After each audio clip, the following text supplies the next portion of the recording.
What's going on YouTube?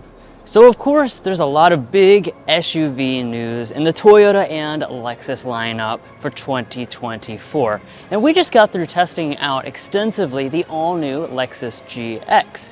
But now we wanted to take a look again here at the brand new Toyota Land Cruiser model. Of course, those two are going to be related to each other, but this should come in at a much more affordable price tag. So should you wait and get this Land Cruiser, or should you go ahead and look to buy a GX right now?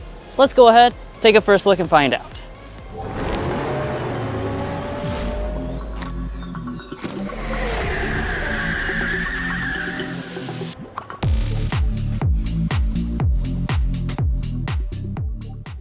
So let's start off with the exterior design. This is obviously going to be a big difference between this and the new Lexus GX because in my mind, the Land Cruiser here has a much more classic look. This gives you that classic off-road vibe. It's gonna look tougher, more off-road worthy, especially when you choose a 1958 trim level like we have here. So this is gonna be the base trim level of the Land Cruiser for 2024, and this is gonna give you the classic element. So you're gonna have the classic finish up here in the grille, which is all gonna be matte black, and you also have Toyota spelled out like it used to be back in the good old days. Obviously, we have the black finish to the exterior, so all this really looks nice together in my opinion. And then the other Heritage Edition type of item here is our headlights. So these have that special old school circular design. If you choose the middle trim, that's gonna have a squared off look. So you're actually gonna have two kind of distinct characteristics depending on which version of the Land Cruiser you choose. But regardless, you will have LED headlights, and we also have LED fog lights as well. Down below, we have 8.7 inches of ground clearance, which is the same as the Lexus GX. Now, in terms of our wheels, you are going to have some different choices on board. We have the 18-inch alloys because, like I said, this is a base trim level, but you can actually get 20-inch alloys as an option on the Land Cruiser models.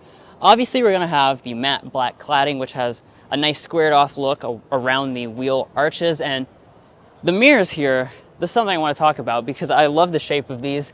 It's actually the same as it is in the Lexus GX, but it's a really squared off look to this. And we do also have built-in blind spot monitoring and heating even here on this base model. Now here at the side with this Land Cruiser, you're once again going to see that very boxy design that we've seen on something like the Lexus GX. So definitely when it comes to this side, you're going to have a pretty similar look overall. As far as the overall vehicle length, it's 193.7 inches long, which is about 1.2 inches shorter than the previous Land Cruiser 200 series. Now, as far as some of the design elements, of course, some of the elements are a little less premium than the GX. Of course, Drew already mentioned that you have the matte wheel surrounds. And on this 1958 model, we do not have roof rails, so do keep that in mind. Now, as we head around to the rear design, I absolutely love the way this Land Cruiser looks. It has a very boxy, rugged design theme to it, which I really love. As far as some of the individual design elements, let's go ahead and talk about that. We do have a spoiler up top, an exposed rear wiper, and then this piece right through the middle is going to be finished in that matte black. I really like how it looks actually with the black paint, but if you want a more contrasty look, you might be able to pick a different color. Now, as far as the taillights are concerned, these are actually full LED taillights, so I do like that. It's a little less premium than the GX taillight, but overall has a nice shape to it. And then down here at the very bottom, all of this finished in rugged matte black plastic. One thing I do want to point out, though, is the max tow capacity is 6,000 pounds, which is quite a bit less than the maximum capacity on the Lexus GX. I think it's about 2,000 pounds less. And as far as your safety systems are concerned for this Land Cruiser, even if you choose the base 1958 version, you are going to get all four of your active safety features as standard equipment, which I'm certainly happy to see. One thing worth noting, though, is you're not going to get the traffic jam assist that you would on the Lexus GX. But let's go ahead and check out the interior and see what differences are in there compared to the GX. If you're new here, we're brothers, and we've been reviewing cars since we were 12 and 16. We may be young, but we love cars. And we'd love for you to subscribe to be a part of our Car Confections family. Let's learn a lot, have some fun with all the latest cars.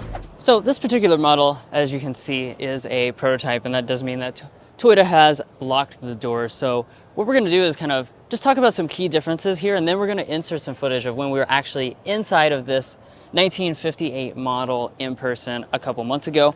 But obviously, really the main difference is going to be kind of your starting point. So the GX is going to be more expensive, but it's going to start off with more premium equipment and more premium furnishings, of course. When you have a 1958, which is supposed to start in a mid $50,000 price point, this is going to give you a more rugged, kind of less flair basically to the cabin. You're going to have cloth seats, for example. The seats are going to be manual adjusting as standard equipment. Power adjusting is of course available as you move up the trim structure. I'm also noticing, looking inside, you're going to have different technology. You kind of have that same shape to the dashboard, which is a nice look, but we are going to have a smaller display. For example, you're going to have more hard touch plastics on the interior. And overall, like I said, things are just not going to feel quite as premium. Although, if you prefer the Land Cruiser, you will still be able to add a lot of options from the Lexus GX to give you the Land Cruiser design, plus a lot of the luxury from the GX. Just be aware if you're choosing the base model, a lot of that is going to be missing.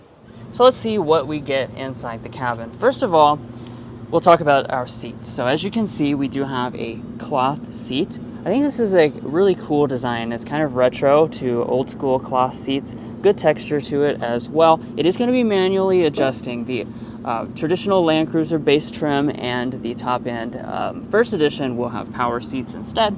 So keep that in mind if that's something that you are going to want in your vehicle. But let's go ahead and climb inside. Let's look at the rest of the materials inside of this model. So over here on our door trim, as well as the upper part of the door trim, this is all going to be a hard touch plastic. Going to the upper part here, we're going to have a padded plastic through here with a nice texture. Going to be hard touch through the center section. Land Cruiser is going to be embedded into the plastic itself. As we go down below, of course, you're going to find mostly hard touch plastics through here as well, but everything does feel nice and solid, even on this model, which is pre-production, of course, because this is a very early first look at this model. Now, we can't turn this on or anything because we're just taking a first look in a studio setting, but we do have all the electronics and stuff booted up. So let's take a look at our gauge cluster first of all. So you'll notice on our gauge cluster, we have a display right there. So you're going to have standard digital gauges on all models. You've got some more, not analog quite, but accenting gauges on both sides of the gauge cluster itself. And then moving back to the steering wheel, I love how they've really just kind of kept these design elements the same from the outside to the inside. Just has that nice, chunky, meaty look, and then that traditional Toyota branding. Wheel itself is going to be manual tilt and telescoping, and then steering wheel heating is going to be available on the other trim levels. Let's take a look at interior storage. As you can see, really generously sized center console storage here. Nice cup holders, a big storage cubby up here in the front. Nice meaty shifter as well in this area. Of course, like I said, you can't put it in drive or reverse or anything like that on this model. But you do actually have an available trail camera and 360 system on the other trim levels. Of course, back here and up here, it's going to be really the main area where you make controls for off-road capability. So this is where you can lock your center and rear differentials, change your four-wheel drive system. You also have your drive mode select right there with that big knob. Now, also in this area, we have our climate controls. As you can see, this is a traditional Toyota setup, nice and easy to understand. You have physical buttons here for all the different climate settings. We also do have heated seats even on this 1958, which is the base model. Now, one thing you will notice different about the 1958 from the other versions is the fact that we have the 8-inch display. This is the smaller infotainment screen, and Toyota's kind of inserted in some piano black bezels along the side there to blend it in a little bit better, but obviously you are going to get a larger 12.3-inch display inside of that housing if you choose one of the upper trim levels. And of course, it's going to have wireless Android Auto and Apple CarPlay as well. Now, here's the volume knob. You've got a couple different sound systems, actually 3 different sound systems, 6, 8, and 10 speakers. You are going to have the 6-speaker version here with this base model. Up top, you've got the auto dimming mirror with the HomeLink universal remotes. And of course, you're not going to find a sunroof on this example. Now, sitting here in the rear seat of the all-new Land Cruiser, this of course is now smaller than the previous Land Cruiser was, but honestly the rear seat of that previous Land Cruiser 200 series was not really that spacious, so I don't think you're going to notice much of a space difference. We don't have official measurements from Toyota at this time. That, of course, will come later, but I'm sitting at about, I'd say, 7 or 8 inches of knee space with the seat adjusted to Drew. My feet can also easily slide up underneath the seat, so I'm quite comfortable back here in the all-new Land Cruiser. Now, as far as features are concerned, here in the center we are going to have vents. That will be standard equipment on every single model because we are in the base version of the Land Cruiser. Dropping below that, we have a 12-volt outlet as well as 2 charging USB-C ports. We also have a drop-down center armrest. If you take a look at the door trim, it is going to be made of hard touch materials throughout pretty much all of it. Do keep in mind though that everything does feel very solid in here. We also do have some bottle storage in the very bottom. We are not quite sure just yet if they will offer heated or ventilated rear seats. Hopefully we'll be able to provide that information to you at a later date. Now let's check out the cargo area. A similar story is going to take place when it comes to this area as well. One of the things I'm very happy to see is that we do have these separately popping rear glass. I know a lot of you guys really like that feature. At least here on the 1958 version of the Land Cruiser, we're going to have a manually opening tailgate. And then as far as the space is concerned back here, once more, we don't have the official specs from Toyota just yet. That will be coming at a later date. The previous Land Cruiser 200 series was about 81.7 cubic feet. Looking at it here in person, I don't think we're going to have much less space than that. That's for sure. Now, as far as in general, the space back here, we do have a very squared off look to it back here. One of the things that I do want to point out is this 1958 version does not have a third row. So do keep that in mind. That will be different from the current Land Cruiser. Now, if we want to fold the seats down, it's going to be 60-40 split folding. And now that I've folded it down, you can see that there is a slight hump, but it's not a big one at all. So it's really not going to bother you in the daily. We have a nice cargo cover up top. Additionally, off to the side, we have a 2400 watt AC inverter. And then we have a little bit of underfloor storage going on here on this 1958 model. Now we started out here with the badge because this is going to be a big difference between the Land Cruiser and the GX. So with this Land Cruiser, Toyota is actually making the hybrid system standard equipment. So the iForce Max hybrid system will be what you have standard here, which is going to be a 2.4 liter turbocharged 4-cylinder engine plus your electric componentry. Total output on this is going to be 326 horsepower, but 465 pound-feet of torque. So you're going to have a lot of power. Now compare that to the Lexus GX. Right now, at least, the hybrid is not going to be available, so that's going to come with a 3.4 liter twin turbocharged V6 engine on board for that. And obviously, like I said, that's going to be a big difference depending on which way you'd rather go. We don't have official fuel economy ratings, but one can assume this is going to get better fuel economy because that is rated at only 17 combined. Now let's talk a little bit about what you'd expect to see with this model off-road. So we actually did just take a GX off-road, so you're going to have a lot of things that are the same on this model, of course, for all the rugged things that you want to do with your Land Cruiser. You're going to have a center locking differential.